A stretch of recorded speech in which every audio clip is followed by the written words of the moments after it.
Hello. MA fourth semester. अभी तक हमने प्रतिबल के संबंध में, स्ट्रेस के संबंध में बहुत सारी बातें की। आपने कल के उसमें वीडियो में देखा होगा, सुना होगा। कुछ हमने चार्ट भी दिए थे, कुछ चीज़ें आपको बताई थी। एंडोक्राइन ग्लैंड्स के बारे में बात हुई, स्ट्रेस के संबंध में कॉन्फ्लिक्ट के बारे में बात हुई, और भी बहुत सारी चीज़ें हम लोगों ने जानकारियाँ ली और दी। मैं इसलिए कह रही हूँ स्टूडेंट्स कि आपको पढ़ाने के पहले पूरा नेट सर्च करना होता है कि कितने रिसर्च हुए, कितना क्या हुआ, क्या बिहेवियर पे इफ़ेक्ट आता है, क्योंकि हम लोग साइकोलॉजी के स्टूडेंट हैं और हमारी पढ़ाई का तरीका सिर्फ और सिर्फ ऐसा नहीं होना चाहिए कि हमने कोई बात कह दी, सुन ली। ऐसा नहीं, हम साइंटिफिकली उसको प्रूव करते हैं। तो हमको बहुत कुछ सर्च करना होता है, जिसके बेसिस पे हमने अध्ययनों के आधार पर स्ट्रेस के संबंध में कुछ हिस्टोरिकल बैकग्राउंड, कुछ फिजिकल चीज़ों की बात की। आज अब हम थोड़ा सा पर्सनालिटी फैक्टर्स के बात करते हैं और इसके बाद सीधे हम आपको साइकोसोमैटिक डिसीजेस की ओर ले चलेंगे। थोड़ी सी बात हम टाइप ए बिहेवियर की करते हैं। सक्रियता निष्क्रियता के आधार पर जो पर्सनालिटी है उसके बारे में भी कुछ अध्ययन हुए हैं। हालांकि शोध कार्य जो हैं अभी बहुत ज़्यादा इसके फेवर में नहीं हैं, लेकिन फिर भी कुछ ऐसी चीज़ें हैं जिसका संबंध ये पाया जाता है कि सीधे सीधे शारीरिक व्यवहारों से, क्रियाओं से और साथ ही साथ रोगों से भी होता है।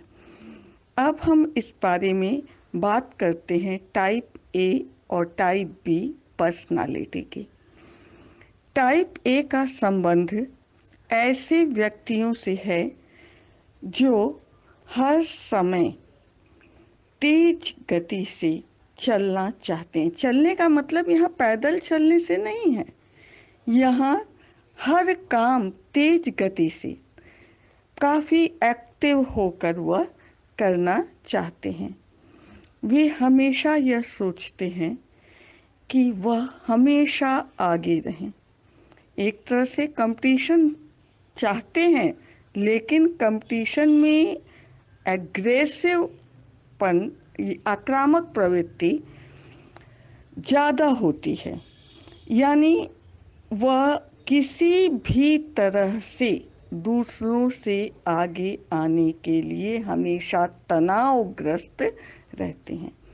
जरा सा दूसरों के कार्यों को देख लें, जरा सा कुछ चीज़ें उनको लगता है कि वह थोड़ा सा भी कहीं से डाउन न होने पाए, हर चीज़ में जल्दी जल्दी जल्दी जल्दी उनको पड़ी रहती है और कई बार उन्हें लगता है कि जो टाइम है वह बहुत तेज़ी से भागा जा रहा है। इसीलिए इनका अधिकतर समय तनाव में ही रहता है। और यह टाइप जो है, टाइप ए बिहेवियर जो है, इसीलिए बहुत अधिक टेंशनाइज्ड रहता है, शांत होकर कार्य नहीं कर पाता है और इसीलिए इनमें प्रतिबल या स्ट्रेस का अनुभव अधिक होता है। जबकि इसके विपरीत टाइप बी बिहेवियर वाले शांत रहते हैं, धैर्य से काम करते हैं। उन्हें कभी भी यह नहीं लगता है कि उन्हें किसी कार्य के लिए समय कम है और इस तरह के लोगों को हम ये देखे हैं कि इनमें प्रतिबल भी कम पाया जाता है।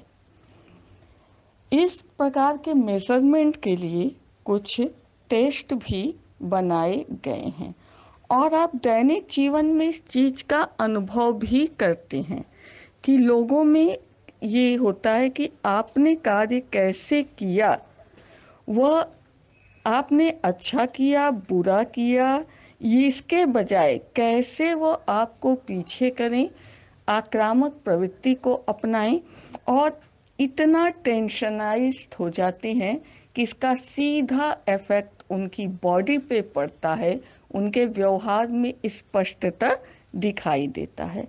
और इस चीज को मापने के लिए अनेक प्रकार के परीक्षण भी बनाए गए हैं। अब इस संबंध में थोड़ा सा हम ये भी जान लें कि क्या टाइप ए टाइप बी का संबंध जो है किसी प्रकार के रोगों से भी है। तो अब हम बात करते हैं फ्रीडमैन की। फ्रीडमैन की बात करते हैं, यह हृदय रोग विशेषज्ञ हैं।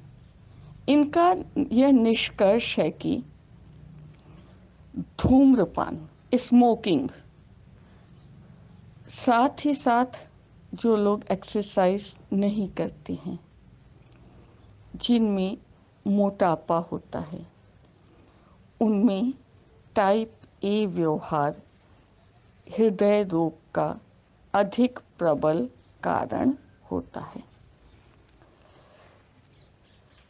साथ ही साथ कभी कभी कोलेस्ट्रॉल जो बढ़ जाता है, इसके कारण हृदय गति रुकने की समस्या भी बढ़ जाती है।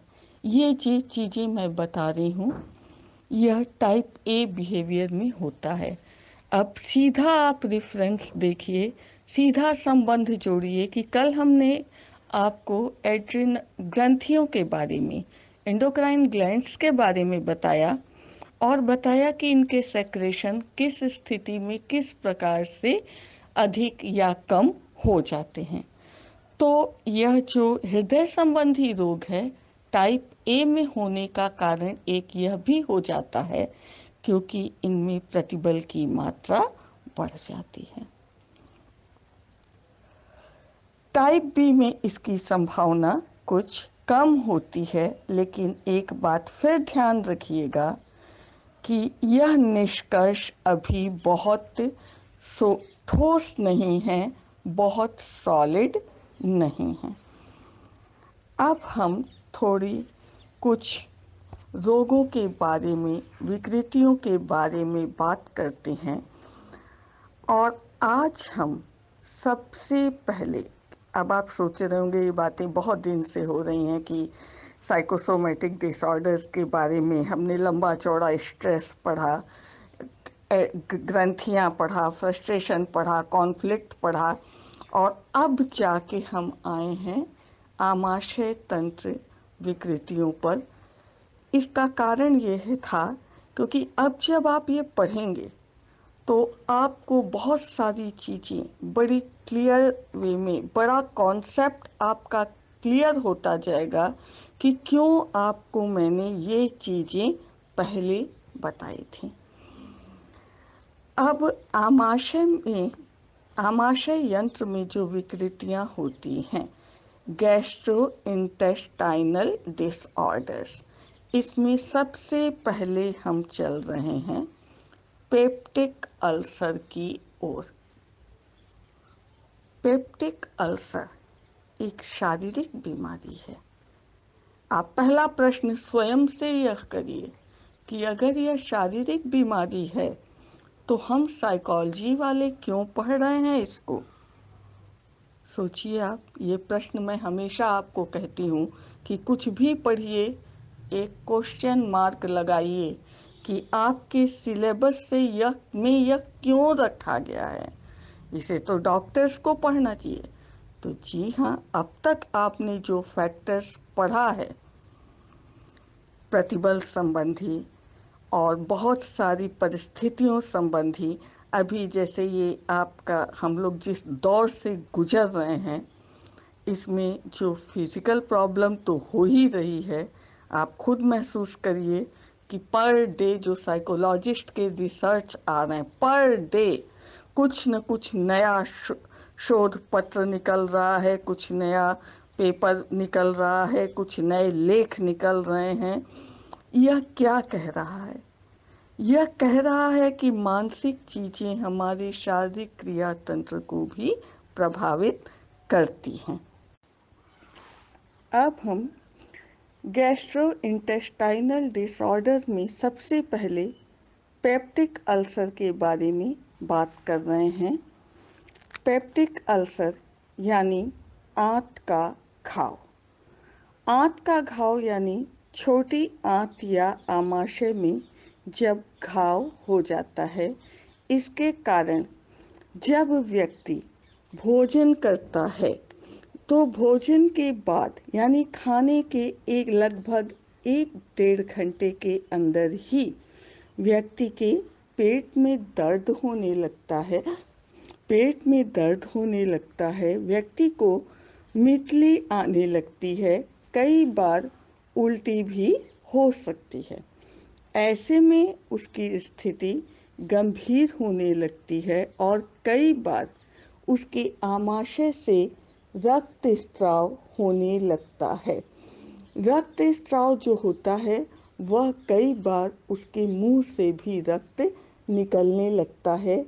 इसमें आंतों में सूजन हो जाती है और साथ ही साथ इसको कई बार पेट का फोड़ा भी कहा जाता है।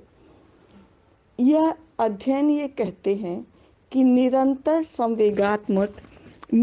संवेगात्मक तनाव के कारण व्यक्ति की पाचन शक्ति को गंभीर क्षति पहुंचती है, जिसके फलस्वरूप ध्यान दीजिएगा कि निरंतर संवेगात्मक स्थिति यानी हमेशा इमोशनल लेवल का क्रोध, ईर्ष्या, तनाव, भय, इसके कारण जो स्ट्रेस होता है और इसका सीधा इफेक्ट व्यक्ति के पाचन शक्ति पर, क्षमता पर पड़ता है। आंत के घाव तब बनते हैं जब पेट में, जब व्यक्ति भोजन करता है, वो पचता है, तब उसके शरीर में सिस्टम जो है वो सही ढंग से उसको उस अन्न या भोजन का फायदा मिलता है। और इसका जो पेट में जो हम खाना खाते हैं, जब वो पेट में पहुंचता है तो इसके लिए कुछ पाचक अम्ल जो होते हैं वह भी इसके साथ एक्टिवेट होते हैं। और जब ये जो पाचक अम्ल हैं, यह पेट में पाचक अम्ल अधिक मात्रा में और दीर्घ काल तक बनते हैं, तो ऐसे में व्यक्ति के भोजन के पचने में यह सहायक तो होते हैं, लेकिन कई बार संवेगात्मक तनाव के कारण इनकी मात्रा जितनी होनी चाहिए यह उस तरह से नहीं मिल पाती है, जिसके कारण व्यक्ति में विभिन्न प्रकार के आंत संबंधी परिणाम देखने को मिलते हैं। आंतों की क्रिया संबंधी परिणाम देखने को मिलते हैं। अध्ययनों में यह भी पाया गया है कि इसका संबंध तनाव, कुंठा, अन्य संवेगात्मक परिस्थितियों से है। और इस संबंध में जो सबसे महत्वपूर्ण अध्ययन हुए हैं वह जॉन यंग ने किया 1803 में। इसके अलावा और भी अध्ययन इस संबंध में हुए हैं और ये भी पाया गया है कि जब आमाशय रस का स्राव सेक्रेशन बढ़ जाता है तब आमाशय की दीवारों में घाव उत्पन्न होता है और व्यक्ति आंत के घाव या आंत का रोगी हो जाता है। आंत के घाव की संभावना उन लोगों में भी अधिक होती है जिनमें प्रतिस्पर्धा, कंपटीशन की भावना अधिक होती है और जो अधिक भाग दौड़ करने वाले होते हैं। इस संबंध में कैमरॉन का अध्ययन है कि यह रोग महिलाओं की अपेक्षा पुरुषों में अधिक पाया जाता है। यह विकृति ऐसे लोगों में भी अधिक पाई जाती है जो बिजनेस करते हैं, कारण है क्योंकि बिजनेस में उतार चढ़ाव होते हैं, जिसके कारण उनके इमोशनल स्टेजेस भी हमेशा चेंज होती रहती हैं और कई बार इन्हें किसी भी कार्य क्रिया के लिए अधिक तनाव होता है, इन्हें बार बार निर्णय लेना पड़ता है। या उन लोगों में भी अधिक होता है जिन्हें हमेशा चैलेंजिंग सिचुएशन का सामना करना होता है, हमेशा जो है कुछ डिसीजन लेने होते हैं। अध्ययनों में यह पाया गया है कि अमेरिका में 10 में से 1 व्यक्ति इस रोग से ग्रसित होता है। यह रोग उन व्यक्तियों में भी अधिक होता है जिनका ऑटोनॉमिक नर्वस सिस्टम का सिंपैथेटिक नर्वस सिस्टम दोषपूर्ण होता है। यह रोग प्रतियोगिता, प्रतिस्पर्धा, आक्रामक प्रवृत्ति के साथ जुड़ा है। तो आपने ध्यान दिया होगा कि क्यों अभी तक हमने stress, adrenal glands, thyroid, pituitary, conflict, इन सब को हमने क्यों आपको साइकोसोमैटिक डिसऑर्डर के पहले बताया, क्योंकि आप देख रहे हैं अभी हम लोग पहले उस पे चल रहे हैं और ये हम पा रहे हैं कि इसका सीधा संबंध विभिन्न प्रकार की क्रियाओं, मानसिक क्रियाओं से होता है। अब हम चल रहे हैं आंतों संबंधी विकृतियों के ही दूसरे उस पे आमाशय संबंधी विकृतियों के ही अगले उस पे चल रहे हैं, जिसमें एनोरेक्सिया नर्वोसा है क्या? यह एक ऐसी मनोदैहिक विकृति है जिसमें रोगी को भूख नहीं लगती है। और स्टूडेंट्स, आप ध्यान दीजिएगा कि यह कम आयु की महिलाओं में या उन महिलाओं में अधिक पाई जाती है जिनमें पीरियड संबंधी गड़बड़ी होती है, साथ ही साथ जिनकी हृदय गति सामान्य की अपेक्षा कम होती है। इस संबंध में एक महत्वपूर्ण अध्ययन में यह पाया गया कि यह रोग उनमें अधिक होता है जिनमें मातृत्व आकांक्षा अधिक पाई जाती है, साथ ही साथ जिनमें ईर्ष्या की भावना अधिक पाई जाती है। यह उनमें भी अधिक होता है जिनमें एडजस्टमेंट की गड़बड़ी होती है और कुंठा की भावना अधिक होती है। इस संबंध में बहुत ही अध्ययन हुए हैं और एक बड़ा ही महत्वपूर्ण अध्ययन यह भी बताता है कि एक प्रसिद्ध सिंगर जो कि इसी बीमारी के कारण अब मृत्यु उसकी हो गई, इसका कारण यह है कि व्यक्ति अपना वजन कम करता चलता है।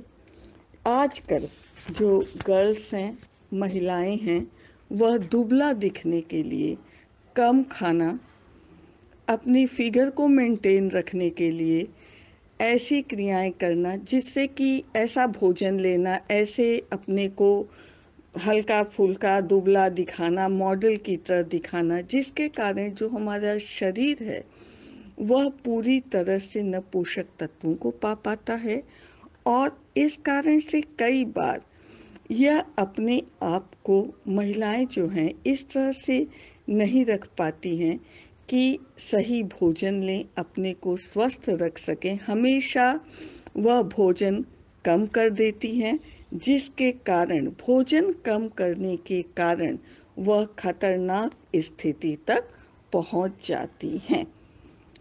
या इनमें बहुत सारे लक्षण भी ऐसे इस रोग से ग्रसित लोगों में, एनोरेक्सिया नर्वोसा से ग्रसित लोगों में कुछ लक्षण पाए जाते हैं, ऐसे लोग जो हैं वजन को सामान्य से हमेशा कम रखना चाहते हैं, हमेशा अपने फिजिक को लेकर कॉन्शियस होते हैं और हमेशा यह उनके बिहेवियर में दिखाई देता है कि अगर वो ज़रा भी ज़्यादा खाएंगे, कुछ करेंगे तो उनको वॉमिटिंग हो जाएगी, वो खाना पचा नहीं पाएंगे।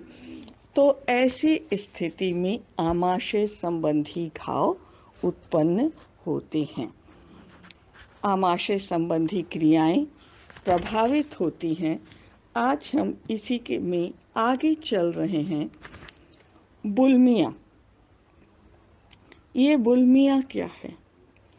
ये ठीक एनोरेक्सिया नर्वोसा से विपरीत स्थिति है कि व्यक्ति इसमें यह सोचता है कि वह कितना अधिक खा ले, वह चिंताग्रस्त हो, तनावग्रस्त हो, लेकिन उसका भोजन सामान्य से अधिक होता है। व्यक्ति कई बार बहुत जल्दी जल्दी थोड़े थोड़े समय पर अधिक से अधिक खाना खाना चाहता है। कई बार वह ऐसा भी दिखाई देता है कि वह आम आदमी की अपेक्षा काफ़ी अधिक भोजन कर लेता है। इसका खाने में पर किसी भी प्रकार का कोई नियंत्रण नहीं होता है और ऐसे व्यक्ति जो हैं कई बार अपने जब या तो बहुत अधिक खाते रहते हैं और ये कहते हैं कि खाना मतलब हमारा मोटापा बढ़ रहा है, वजन बढ़ रहा है, तो इसके लिए ये व्रत आदि रखने का भी प्रयास करते हैं और कई बार काफ़ी व्रत रखते हैं, जिससे क्या होता है कि या तो बहुत अधिक खा लिया या व्रत रख लिया, माने एक जो बॉडी के लिए एक सिस्टमैटिक ढंग से जो चीज़ें चाहिए वह उस तरह से नहीं होती हैं और शरीर के वजन के कारण ये कई बार अपना उपयुक्त मूल्यांकन भी नहीं करते हैं। इसके जितने भी रोगी पाए गए हैं उनमें महिलाओं की संख्या अधिक होती है, पुरुषों की संख्या कम पाई गई है। अब हम बात करते हैं गैस्ट्रिक की। गैस्ट्रिक भी ऐसी ही एक विकृति है जो कि मनोदैहिक आमाशयिक विकृति से संबंधित है। इस संबंध में यह मुख्य तथ्य यह है कि गैस्ट्रिक है क्या। गैस्ट्रिक ऐसी विकृति है, ऐसी मनोदैहिक विकृति है जिसमें रोगी को अपच, अत्यधिक एसिडिटी और गैस जैसे लक्षण पाए जाते हैं। इसका मुख्य कारण चिंता, क्रोध, आत्मदोष से संबंधित भावनाएं होती हैं। साथ ही साथ अध्ययन यह भी बताते हैं कि जिनमें प्रतिबल की मात्रा अधिक होती है उनमें इस रोग के लक्षण भी अधिक पाए जाते हैं। साथ ही साथ ऐसे व्यक्ति जिनका नेचर डोमिनेटिंग टाइप का होता है, प्रभुत्ववादी व्यवहार जिनका होता है, साथ ही जिनमें ईर्ष्या की भावना अधिक होती है और अथॉरिटी, प्राधिकार की भावना, प्राधिकार यानी विशेष अधिकार, यह सामान्य अधिकारों की बात यहाँ नहीं हो रही है, यहाँ विशेष अधिकारों की बात हो रही है और ऐसे व्यक्तियों में भी गैस्ट्रिक की प्रॉब्लम अधिक पाई जाती है जिनमें आक्रामकता अधिक होती है।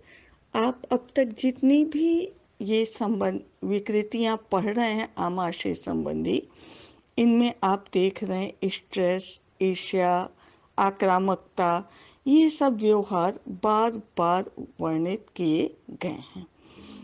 अब हम कोलाइटिस की बात कर रहे हैं। यह एक ऐसी मानसिक शारीरिक विकृति है जिसमें कब्ज, साथ ही साथ रोगी के पेट में दर्द होता है और कई बार उसे लैट्रिन के साथ खून भी जाने लगता है। इसका मुख्य कारण शारीरिक होता है और कुछ केसेस में इसका कारण मानसिक भी पाया गया है। इस रोग का कारण मनोवैज्ञानिक या मनोदैहिक होता है और इसलिए ही इसको इसके अंतर्गत रखा गया है। कई बार जरूरी नहीं है कि इस रोग के कारण हमेशा मनोवैज्ञानिक ही मिले, लेकिन अध्ययनों में ये पाया गया है कि इसका भी संबंध मनोवैज्ञानिक कारणों से होता है और यह उन लोगों में अधिक पाया जाता है जिनमें संवेगात्मक तनाव और संवेगात्मक प्रतिबल अधिक होता है। साथ ही साथ इसमें यह भी देखा गया है कि कई बार जो खून है वह रक्तस्राव जो है वह खून जो है निकलने लगता है और खाना खाते ही रोगी के पेट में दर्द आरंभ हो जाता है। इसमें सूजन, घाव भी हो जाते हैं। इसका कारण संवेगात्मक प्रतिबल होता है और जब व्यक्ति के सामने अत्यधिक इमोशनल या स्ट्रेसफुल कंडीशन उपस्थित होती है तब उसमें डिप्रेशन और कोलाइटिस के लक्षण भी उत्पन्न होते हैं। अब हम बात करते हैं मनोदैहिक हृदय वाहिका विकृतियाँ, साइकोफिजियोलॉजिकल कार्डियोवैस्कुलर डिसऑर्डर्स। जैसा कि हम सभी जानते हैं कि इमोशनल स्ट्रेस में सबसे अधिक जो इफेक्ट जहाँ पड़ता है हमारे शारीरिक अंगों में वह है हार्ट। कोई भी संवेगात्मक परिस्थिति में सबसे पहले हृदय पर प्रभाव पड़ता है। हृदय पर जो प्रभाव पड़ता है इसके कारण ब्लड प्रेशर बढ़ जाता है, नाड़ी की गति तेज हो जाती है, मांसपेशियों में रक्त की आपूर्ति बढ़ जाती है और लेकिन जो अंतरा अवयव हैं वहाँ रक्त की आपूर्ति घट जाती है। ऐसा तीव्र संवेगात्मक अवस्था में होता है। इस कारण से जब भी व्यक्ति में तेज या अधिक डिप्रेशन की या अत्यधिक इमोशन की अवस्था होती है तब उसका रक्तचाप बढ़ भी जाता है और घट भी जाता है। और नाड़ी तथा हृदय गति, जब हमारा रक्तचाप घट जाता है तब नाड़ी तथा हृदय गति धीमी हो जाती है। इस प्रकार की संवेगात्मक स्थिति जब बहुत अधिक समय तक बनी रहती है तब व्यक्ति के ECG इलेक्ट्रोकार्डियोग्राम में गड़बड़ी दिखाई देती है और इसके कारण व्यक्ति जो है उसमें कुछ मनोशारीरिक लक्षण दिखाई देते हैं। यह सब अभी हम हार्ट से संबंधित पढ़ रहे हैं और इसमें अब हम बात करते हैं हृदय गति में वृद्धि की।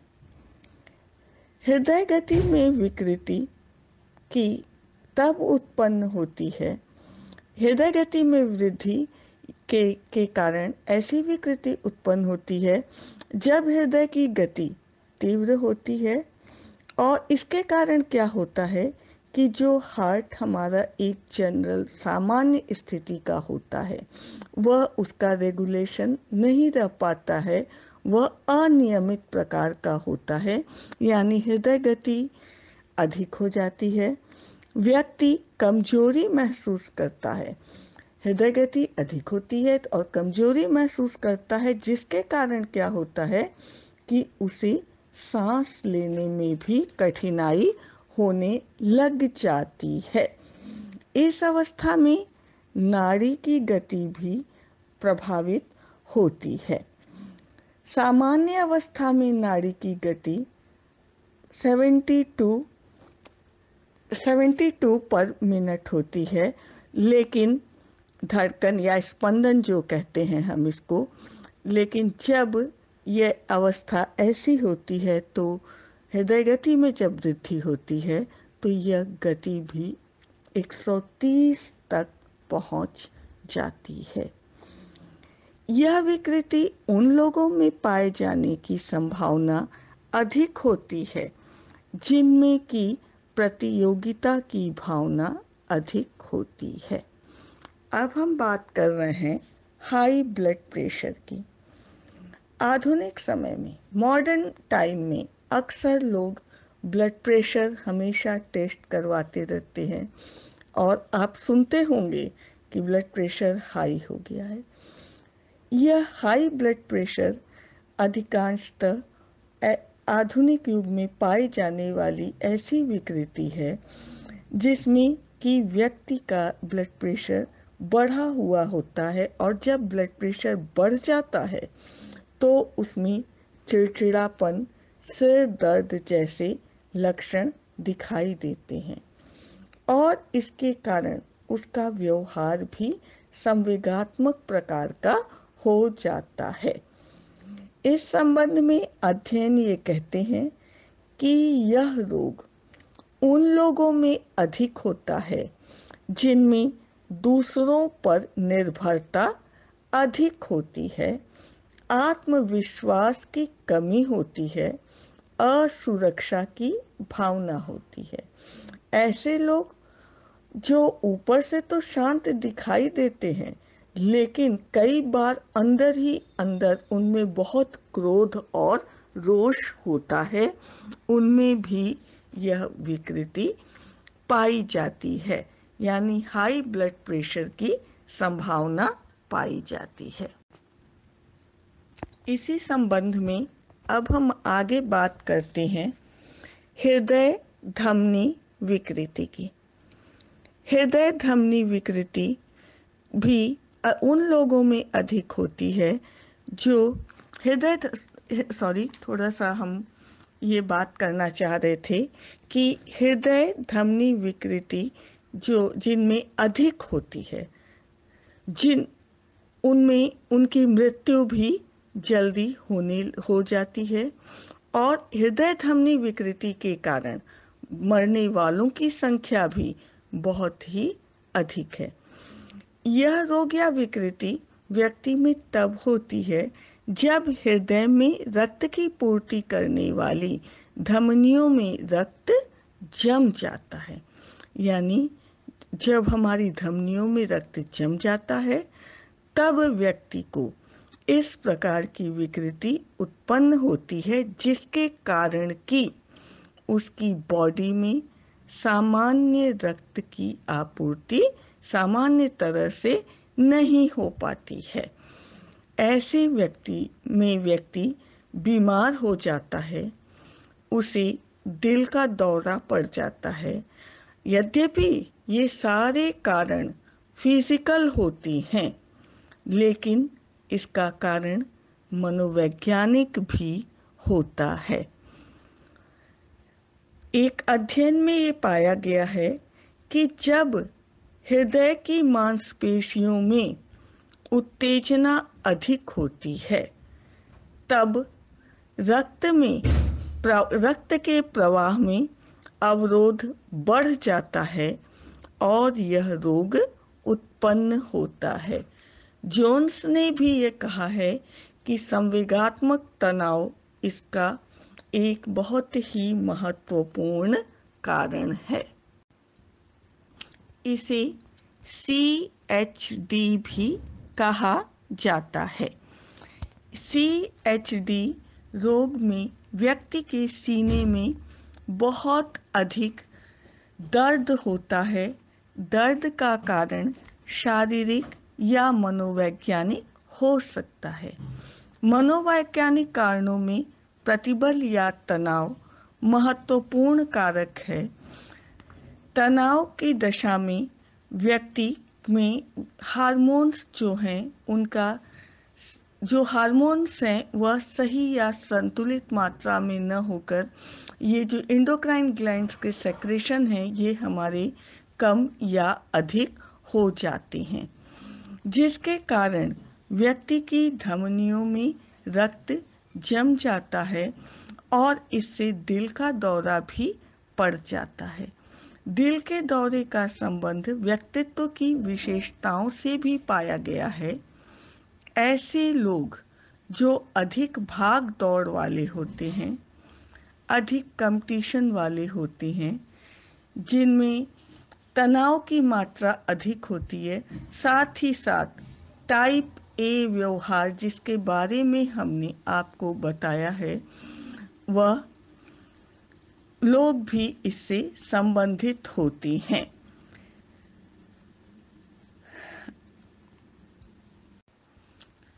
आगे की जो हम आपको वीडियो देंगे उसमें हम कुछ त्वचा संबंधी विकृतियां और अन्य विकृतियों के बारे में भी, श्वसन संबंधी विकृतियों के बारे में भी बात करेंगे। साथ ही साथ कुछ उपचार संबंधी बातें भी करेंगे। हम इससे संबंधित और बातें पहले भी कर चुके हैं, आज भी कुछ बातें हुई हैं। आप लोग ध्यान दीजिएगा, जो भी एक टॉपिक है उसको जब तक आप उसको शुरू से उसको जोड़ेंगे नहीं तब तक आप इसके कॉन्सेप्ट को बहुत क्लियर नहीं कर पाएंगे। तो सबसे पहले आप यह देखिए कि हमने आपको क्यों स्ट्रेस बताया, क्यों साइकोसोमेटिक बिहेवियर को बताया। अब उसके कारण ये मनोवैज्ञानिक कारण, शारीरिक कारण मिलकर किस किस प्रकार के रोगों को जन्म दे रहे हैं और कैसे साइकोलॉजी इन शारीरिक रोगों के साथ जुड़ी हुई है। क्या मेडिसिन से उपचार भी जो होता है वह तो जान ही रहे हैं हम लोग कि जितने भी शारीरिक रोग हैं उनका दवाइयों से, विभिन्न प्रकार की जांचों से उपचार किया जाता है, जांचों से लक्षण खोजा जाता है। लेकिन साइकोलॉजिस्ट भी इस संबंध में उतने ही अध्ययन करते हैं, तरह तरह के कारणों, रोगों के कारणों की खोज करते हैं। साथ ही साथ उनके उपचार के लिए भी अनेक मनोवैज्ञानिक विधियों को भी दिया जाता है। तो कल अभी हम कुछ और विकृतियों के बारे में स्टूडेंट्स पढ़ेंगे। आज के लिए अभी बस इतना।